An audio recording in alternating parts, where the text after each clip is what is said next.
देश के उच्च अदालतों यानी सुप्रीम कोर्ट और हाई कोर्ट में जजों की नियुक्ति को लेकर मौजूदा जो व्यवस्था है यानी कॉलेजियम सिस्टम, उसको लेकर केंद्र सरकार और सुप्रीम कोर्ट के बीच तनातनी अब तक जारी है। दोनों तरफ से बयानबाजी होती रहती है। सरकार की ओर से इस व्यवस्था की आलोचना की जाती है और इसको लेकर कई तरह के सवाल उठाए जाते हैं, जबकि सुप्रीम कोर्ट यह कह चुका है कि जब तक देश में जजों की नियुक्ति को लेकर कोई दूसरा कानून नहीं बनता तब तक कॉलेजियम सिस्टम को ही कानून माना जाएगा और इसका पालन सभी को करना होगा। कुछ दिन पहले एक बार फिर से सुप्रीम कोर्ट ने कॉलेजियम द्वारा भेजी गई सिफारिशों को मंजूरी नहीं दिए जाने पर चिंता जताई थी। वहीं अब कानून मंत्रालय की ओर से एक ऐसी रिपोर्ट पेश की गई है जिसके बाद सरकार का पलड़ा भारी होता हुआ दिखाई दे रहा है। इस रिपोर्ट के सामने आ जाने के बाद कई लोग यह सवाल उठा रहे हैं कि क्या वाकई हमारे देश को ऐसे कॉलेजियम सिस्टम की जरूरत है जिसके चलते हमारे देश में नाम मात्र के पिछड़े समुदाय से आने वाले लोग जज बन पा रहे हैं। इस वीडियो में हम जानेंगे कि कानून मंत्रालय ने कानून और न्याय व्यवस्था की भर्तियों को लेकर संसदीय स्थायी समिति को कौन सी जानकारी दी है और इस जानकारी में कौन से अहम खुलासे हुए हैं जो हमें सोचने के लिए मजबूर करते हैं। इस रिपोर्ट के बारे में मैं चर्चा करूं उससे पहले आपसे एक छोटी सी अपील है कि इस वीडियो को लाइक करें और ज़्यादा से ज़्यादा लोगों के साथ में इसे शेयर करें। इस उम्मीद के साथ मैं खबर पर वापस आता हूं कि आप मेरी अपील को जरूर सुनेंगे। केंद्रीय कानून मंत्रालय ने कानून और न्याय व्यवस्था की भर्तियों को लेकर संसदीय स्थायी समिति को बताया कि बीते 5 वर्षों में हाईकोर्ट में की गई जजों की नियुक्तियों में से 79% जज उच्च जातियों यानी जनरल कैटेगरी से हैं। मंत्रालय के न्याय विभाग ने बिहार के पूर्व उप मुख्यमंत्री और बीजेपी के सांसद सुशील मोदी की अध्यक्षता वाले पैनल के समक्ष हाई कोर्ट के जजों की नियुक्तियों के संबंध में एक रिपोर्ट दी है, जिसमें कार्मिक, लोक शिकायत, कानून और न्याय पर संसदीय स्थायी समिति के समक्ष एक विस्तृत प्रस्तुति दी गई है। आंकड़े बताते हैं कि 2018 से 19 दिसंबर 2022 तक कुल 537 जजों की अलग अलग हाईकोर्ट में नियुक्ति की गई। नियुक्त किए गए जजों में से 79% जज सामान्य वर्ग से हैं, 11% अन्य पिछड़ा वर्ग से और 2.6% अल्पसंख्यक वर्ग से थे। अनुसूचित जातियों और अनुसूचित जनजातियों की हिस्सेदारी क्रमशः 2.8% और 1.3% थी।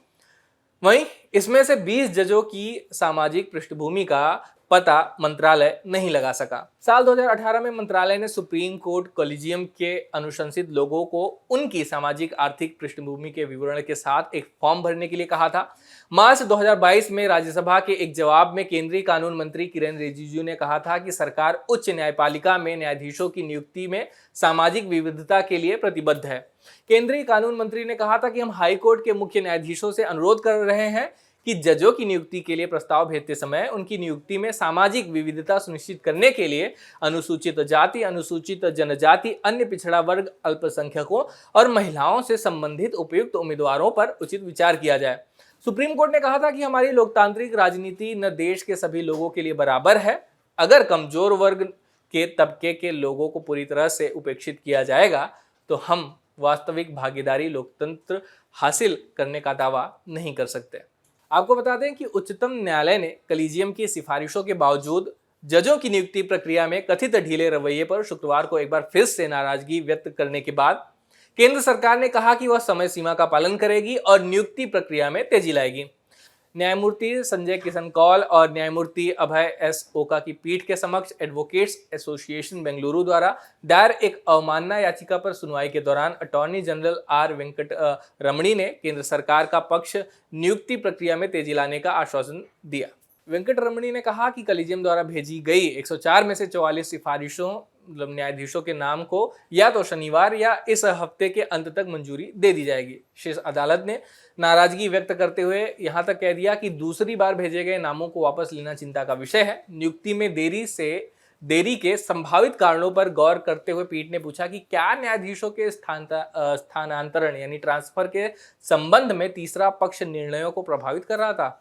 अदालत ने इस बात पर भी जोर दिया कि सरकार को न्यायाधीशों की नियुक्ति के लिए कॉलेजियम द्वारा चुने गए वकीलों के राजनीतिक विचारों के बारे में चिंतित नहीं होना चाहिए। सरकार जिस शिद्दत के साथ कॉलेजियम सिस्टम के पीछे पड़ी है, इससे लगता है कि वो जल्द ही इस व्यवस्था के बदले किसी और व्यवस्था को ले आएगी।